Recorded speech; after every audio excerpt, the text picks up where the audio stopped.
അതേ ഉള്ളൂ ഇപ്പൊ ഒരു മാർഗം. അവിടെ അമ്മയ്ക്ക് അകത്തൊരാളെ ആവശ്യമാണ്. ഈ പവിഴത്തെ ആ വേഷത്തിൽ കൊണ്ടുപോകും. പിന്നെ വരുന്നൊക്കെ ദൈവത്തിന്റെ അനുഗ്രഹമായി കരുതി സമാധാനിക്കുക. എന്റെ തല കറങ്ങുന്നല്ലോ കുട്ടനായരെ. തന്റെ തലയല്ലേ കറങ്ങുള്ളൂ. എനിക്കിത് കേട്ടിട്ട് എന്റെ ദേഹം മുഴുവൻ കറങ്ങുന്നു.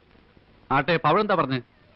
உங்க வீட்டுக்கு நீங்க மாத்திரம் போக போறது சொல்றதுக்கு தான் என்ன இங்க கூட்டிட்டு வந்தீங்களா? செத்தாலும் சரி, உங்களை விட்டு நான் இங்க தனியா இருக்க மாட்டேன். ഭാര്യയാണെന്ന് പറഞ്ഞ് നിന്നിപ്പ അങ്ങോട്ട് കൊണ്ടുവന്ന് അവരെന്നെ തൂക്കിക്കൊല്ലും. ദൈവം, എന്ത് പരീക്ഷണത്തിന് എനിക്ക് ട്രാൻസ്ഫർ കിട്ടിയത്? போன திரும்பி வருவீங்கன்னு என்ன நிச்சயம்? പവിഴം, ഞാൻ പറയുന്നത് வேண்டாங்க. என்ன விஷம் வேணாலும் போடுறேன். உங்க கூடவே வர்றேங்க. എന്നാലും താലി കെട്ടിയൊരു പെണ്ണിനെ വേലക്കാരിയാക്കുന്നത് ശരിയാണോ? എനിക്ക് വയ്യ, പേടിയാവുന്നു. உங்களுக்கு நான் வேலைக்காரி இல்லையே, தாலி கட்டின பொண்டாட்டி. என்னால தானே உங்களுக்கு இவ்ளோ கஷ்டம் வந்துச்சு. எது வந்தாலும் நான் சகிச்சுக்கிறேன்.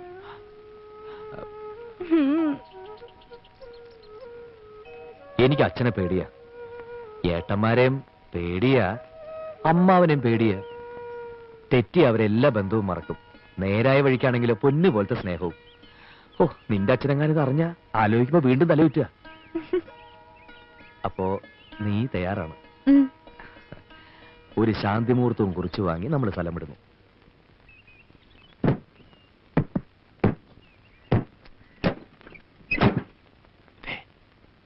നീ ധൈര്യമായിട്ട് പോ. വല്ല കുഴപ്പം വന്നാൽ ഓടിയാ മതി. ശവത്തെ കുത്തരുത്. അതല്ല ഞാൻ പറഞ്ഞു. மழற தனியா போறோம்னு பயப்படுறியா? நாங்கெல்லாம் அடிக்கடி உன்னை வந்து பாத்துக்கிறோம்.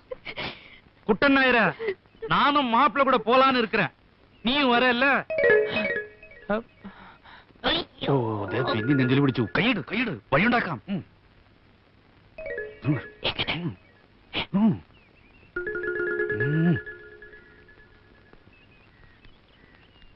நாயர, நான் என் பொண்ணை ரொம்ப செல்லமா வளர்த்துட்டேயா. மாப்பிள்ளை வீட்டுல அவளை கண்கலங்காம பாத்துக்குவாங்கல்ல. അവിടുത്തെ ജീവിതം അവൾക്കൊരു അനുഭവമായിരിക്കും. ரொம்ப തങ്കமான ഇടം താനേ, കവലയേ വേണ്ട. அம்மாடி, மாப்பிள்ள கூப்பிடுறாரு, என்னன்னு போய் கேளு. போ.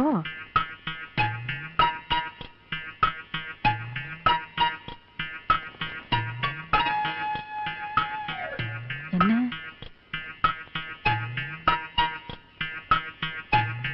அப்படியா? என்னங்க மாப்பிள்ள அவங்க அப்பா அம்மாவோட கலந்து பேசி சம்பந்தி மரியாதையோட நம்மள அழைச்சிட்டு போகணும்னு நினைக்கிறாரு. அடேடே, அப்படியா? அதுவும் சரிதான்.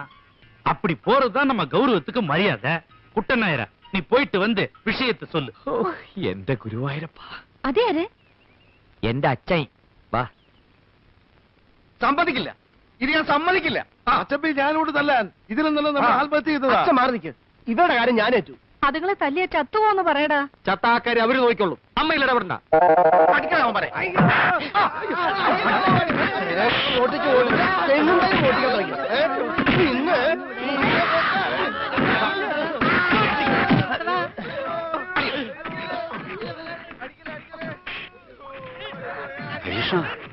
നെഞ്ചിടിക്കണു.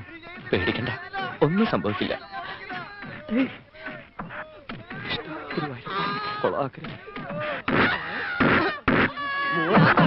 മേലേപ്പറമ്പ് ഓടിക്കാൻ തുടങ്ങി.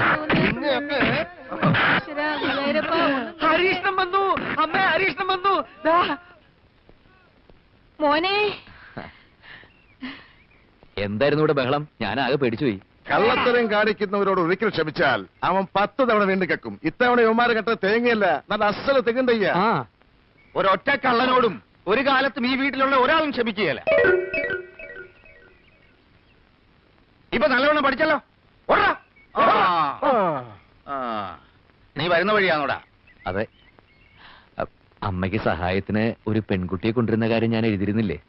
അവളും അച്ഛനും എന്റെ ഒപ്പം വന്നിട്ടുണ്ട്. എന്നിട്ട് എവിടെ?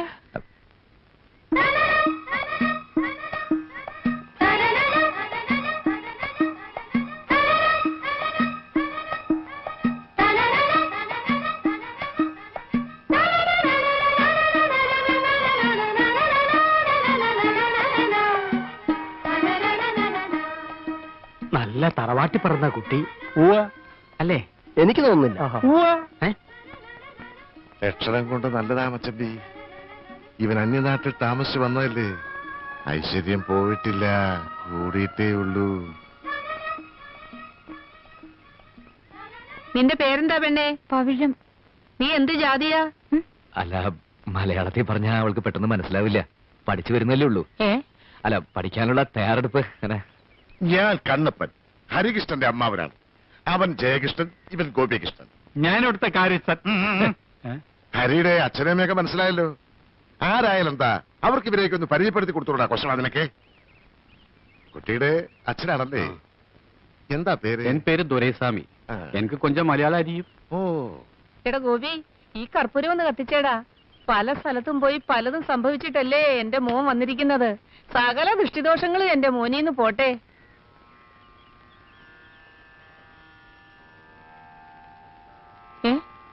നീ എന്താ നീങ്ങി നിന്നത്?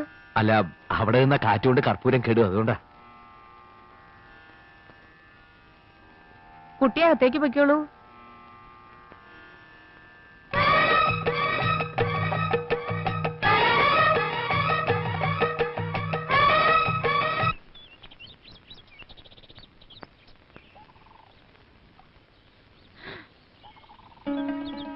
கடவுளே, நிறைய தண்ணி இருக்கே. இங்க ஒரு மாசம் எத்தனை திருடர்களை பிடிக்கும்? എന്താ? இல்ல, இந்த திருடர்களுടെ എണ്ണം கிடைச்சா தேங்காயோட எண்ணம் கிடைக்குமே. ஹரி சொல்லி இருக்கு எல்லா அப்பாவோட ஐஸ்வர்யம் தான்னு. ஹரி மேல நம்பிக்கை உள்ளனால தான் அவளை இந்த குடும்பத்துக்கு அனுப்பி வச்சது. நீங்க பெரிய மனுஷன், എല്ലാം പാത്തുക്കണം. അവർ ரொம்ப പാവം. ഏറ്റു. എന്താ പേര് പറഞ്ഞത്? പവിഴം. അതല്ല, നിന്റെ പേര്? എന്റെ പേര് ദുരൈസ്വാമി. എന്ത് സ്വാമി ആയാലും അവിടെ കാര്യം ഞാൻ ഗവനിച്ചോളാം. എന്താ പോരെ? മതി. ഹരി ശമ്പളത്തെ പറ്റി വല്ലതും സംസാരിച്ചോ? അതെല്ലാം അപ്പാവും അമ്മാവും അണ്ണനും താനേ പേശണം. സകല ചെലവും കഴിഞ്ഞ് 100 രൂപ തരും. ഇതാ മതിയോ? ഞാൻ എന്നാ ചൊല്ലരുത്, ഇപ്പൊ സാധനങ്ങളുടെ വിലയെല്ലാം തെരിയൂല്ലേ? അറിയില്ല. അറിയാനായി ഞാനൊന്നും വാങ്ങാറില്ല. ഒക്കെ ഇവിടെ കൃഷിയാ. അപ്പോ അലക്കാനും കുളിക്കാനും സോപ്പ്, പാം ഓയില്, മണ്ണെണ്ണ എല്ലാം കൃഷിയാ? ഒന്നും വാങ്ങരുതില്ല? ഒന്നും വാങ്ങാറില്ല, ഒക്കെ കൃഷിയാ. ഇതാ ഈ കോണം വരെ. എന്താ? இதுதான் അമ്പലത്തരം. എനിക്ക് സന്തോഷാச்சு. എന്താ പ്രശ്നം கிடையாது. അപ്പൊ ഞാൻ പുറപ്പെട്ടുമാ? പുറപ്പെടാൻ വരട്ടെ. അതിനു മുമ്പ് ഇത്തിരി ഊണ് കഴിക്കുക. ഒരു ഉഷാറ് വരും. നിറച്ചു കഴിച്ചോളൂ കുട്ടി. എനിക്ക് തീരെ വയ്യ.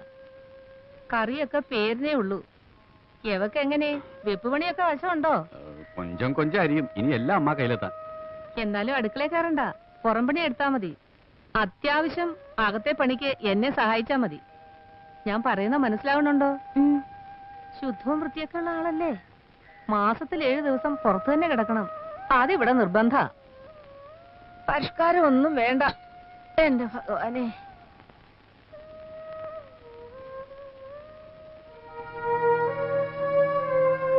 சொல்லுமா, நீ அவன் பொண்டாட்டின்னு அவங்க கிட்ட சொல்லட்டுமா? எந்த பிரச்சனை வந்தாலும் ഞാൻ പാത്തുകളെ. കാണാൻ ഒരു ചന്തമൊക്കെ ഉണ്ട്. അത് കാണുമ്പോഴാ കൂടുതൽ പേടി. എന്തിനാ പേടിക്കുന്നത്? വെടിമരുന്ന് മഴയത്ത് കിടന്നാലും പൊട്ടിത്തെറിക്കും. വേണ്ടായിരുന്നു. എന്നാ അമ്മ ഒരു വാക്ക് പറ, ഞാൻ ഇപ്പൊ തന്നെ പറഞ്ഞു വിട്ടേക്കാം. ഊണും കഴിഞ്ഞ് അവരെ അങ്ങ് പറഞ്ഞയച്ചാലോ? അല്ല, പൊള്ളാച്ചിയിൽ എനിക്ക് സഹായത്തിനുണ്ടായിരുന്ന ഒരു കുടുംബ. കഷ്ടപ്പാട് ഓർത്തിട്ടാ കൂട്ടിക്കൊണ്ടുവന്നത്. പിന്നെ ഞാൻ പറഞ്ഞു കേട്ട അമ്മ അവൾക്ക് വലിയ കാര്യാ. ആ, പിന്നെ അമ്മയുടെ കാലിന്റെ വേദനയ്ക്ക് ചില പച്ചമരുന്നുകളൊക്കെ പറഞ്ഞു തന്നിരുന്നു. ഞാനതങ്ങ് മറന്നു.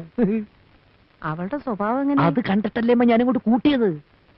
വന്നു കഴിഞ്ഞ സ്ഥിതിക്ക് കുറച്ചു ദിവസം നിർത്താം. അതെ. എന്തെങ്കിലും പ്രശ്നം ഉണ്ടാകുമ്പോ പറഞ്ഞു വിടാം. ആ സമയത്ത് നീ എന്നെ കുറ്റപ്പെടുത്തരുത്. ഓ,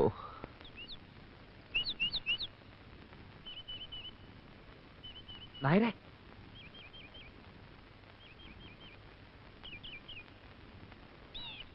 ഒരുപാട് വേദനിച്ചു എന്നറിയാം. എന്നോടൊന്നും തോന്നരുത്. ഏയ്, ഒരു വിഷമമില്ല കുട്ടി. ഒരു കോമാളി വേഷം ജീവിതത്തിൽ ആർക്കും ഒരിക്കലാവാം. ഞാനും ഒന്ന് കെട്ടി, അത്രേ ഉള്ളൂ.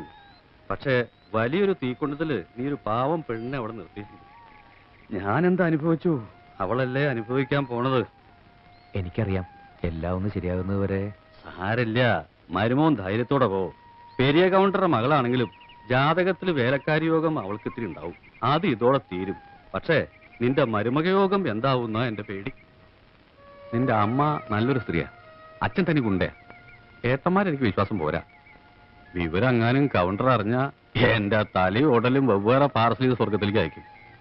എന്റെ വേഷം ഇതായിരുന്നു അറിഞ്ഞ അയാൾ എന്നെ പിടിച്ചൊരു കൗണ്ടറും ആക്കും.